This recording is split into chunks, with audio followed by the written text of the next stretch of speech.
when I am speaking about gratitude. A great sage once said, "The quality of gratitude is the finest purification of the organism." Isn't that beautiful? Great is the healing power of emission of gratitude. According to this sage, when a man is grateful, he emanates or she emanates some kind of energy that heals the body, because gratitude comes from very high realms and charge your aura and clean your aura and clean your body. We are told that when a man is grateful, he radiates a violet gas, violet energy, substance into his aura, which organizes, harmonizes all the levels of the aura and builds a bridge between man and violet devas, who are the healing agents in this universe. So that's why the gratitude is so much emphasized in all religions. See, the life exactly is the response of our consciousness. If our consciousness is really high and lofty and beautiful, we attract a life that corresponds to our consciousness. Some people, for example, complain that they don't have better environments, better conditions to live. Well, if you really search their consciousness, you will find that there is something wrong in their consciousness. And one that is always absent in those people that are failing in their lives is the absence of gratitude. It's so interesting to watch people that immediately if that man, if that woman is falling into a state of consciousness which we call ungratefulness, an attitude of ungratefulness, you see that he or she is failing in his life.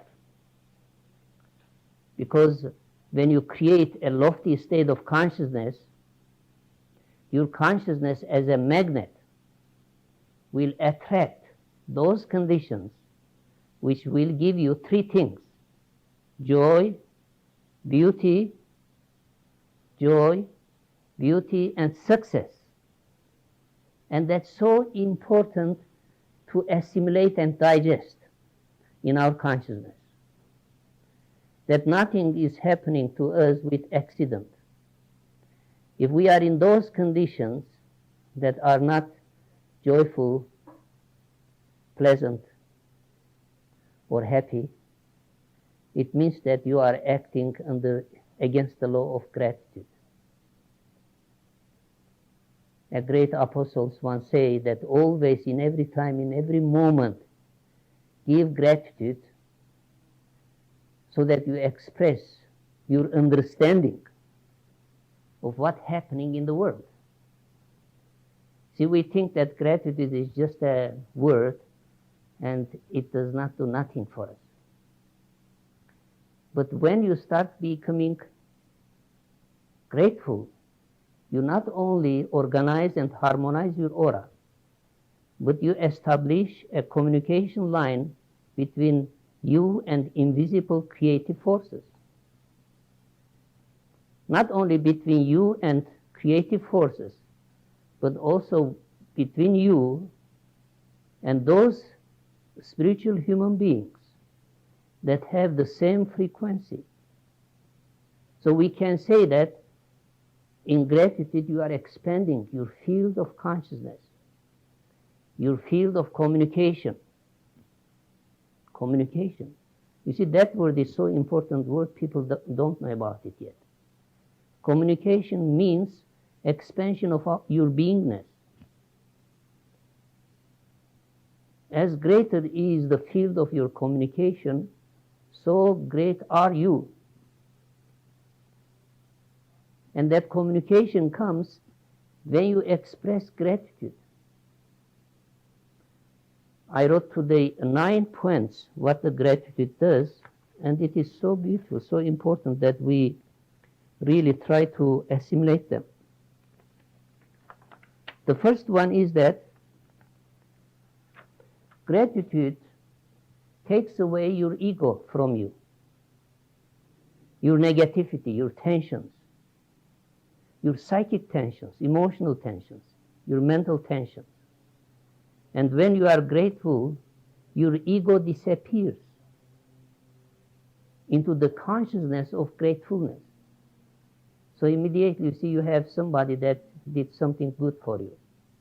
If you start criticizing and hating or talking evil or different things about that man or woman, you feel that your ego is increasing. You become separative.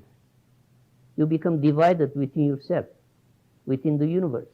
You become a tumor in the existence. But immediately you become grateful, the ego melts away. And the greatest obstacles in our life, and unfortunately people don't know about that, you see, is our egos. Ego stands like a disturbing factor in your aura. Everything that comes from the creative forces, ego takes and eats it and grows. And when ego grows, you get lost. You are lost. Your light is lost because tumor is eating your essence. And ego is a tumor. And the best way to dissipate that psychic tumor is to be grateful.